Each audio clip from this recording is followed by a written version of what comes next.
placing sharp tools flat on the chairs, and not bringing overstuffed lunchboxes on board. We've had quarrels break out between passengers over things like that. Some even escalated into private brawls. Of course, Fontaine's rules state that if you want to fight, apply for a duel. So, those two passengers were promptly sent to the fortress of Meropede, where they went on to live peaceful, disciplined, and well-mannered lives. So, all's well that ends well, but please do not follow their example.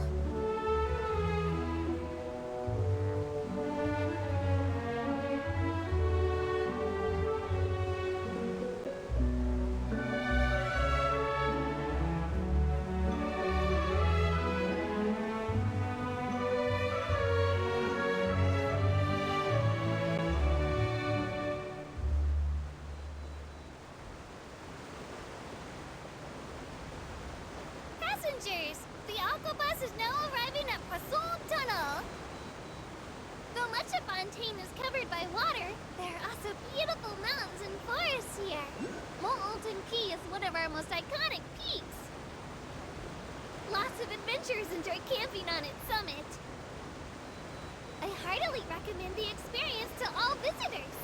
With that said, visitors should also pay attention to personal safety and hire some locals or Clockwork Mecha as bodyguards.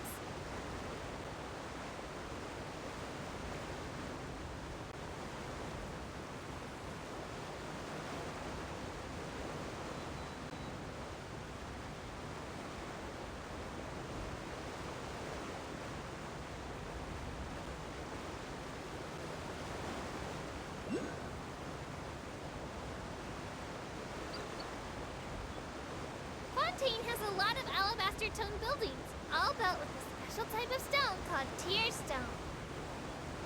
An educational column in the Steambird said it was only after an incident a few hundred years ago that this type of stone was discovered by the people of Fontaine. Hidden deep underground, it looks completely ordinary from the outside. The inside, however, is filled with a pearly white substance, which, if processed using the right method, turns into a very sturdy material. But just what kind of incident could bring this kind of rock up from below? In the past, people can only discover secrets within stones by breaking huge boulders apart. Say, maybe only the heavy cannons on battleships could do that.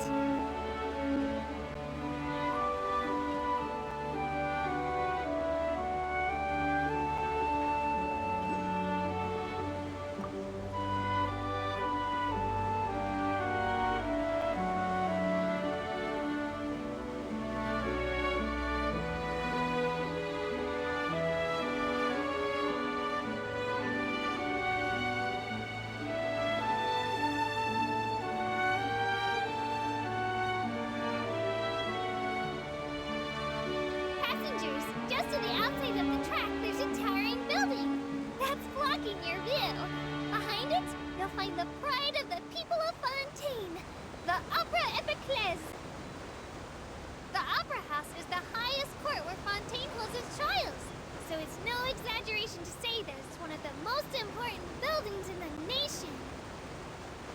Of course, normal artistic performances are staged there too, but those can sometimes be a bit too avant-garde and confusing.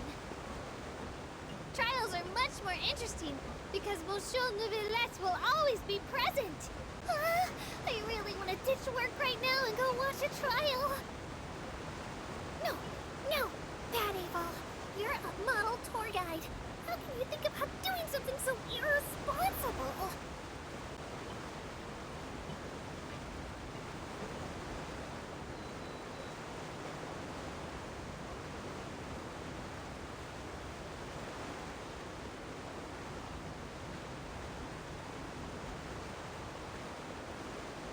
I do hope the Knights of Favonius are all working hard.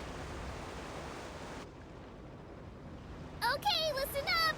We'll be arriving shortly at the final destination of this tour, the Court of Fontaine! Please remember to bring your personal belongings with you and mind the gap between the deck and platform as you disembark. I've heard that in some nations, the locals will make special hand hand gestures to convey their best wishes to the passengers. But we Melazines don't have any traditions like that. However, some Melazines will dock their hats in the direction of Elinas. Or if they don't have a hat, they'll show their regards with their eyes. I hope to see you next time!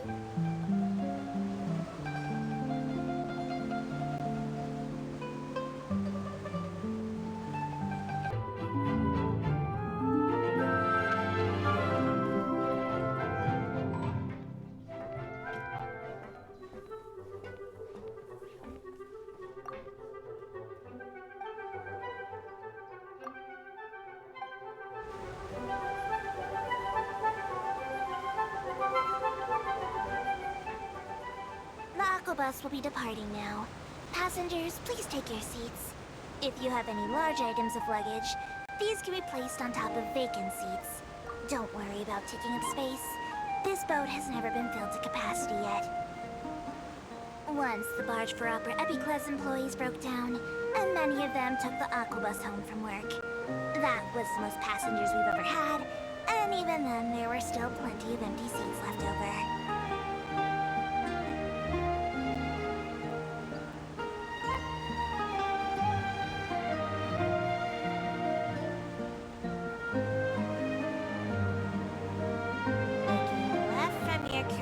You have possibly the very best view of the Opera Epiclese in all of Fontaine.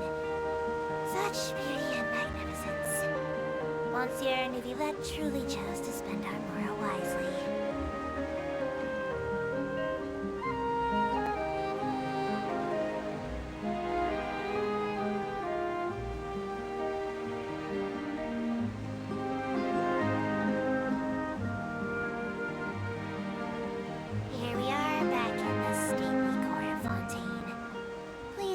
Personal belongings with you when exiting the craft. For any passengers in the mood for a shopping spree, Burton's House of Curiosities and Damovil's Purveyor are both excellent options, with a wide variety of Fontaine's specialty goods available. But if you're low and moral like me, you might find shops looking for helpers in the Vasari Passage.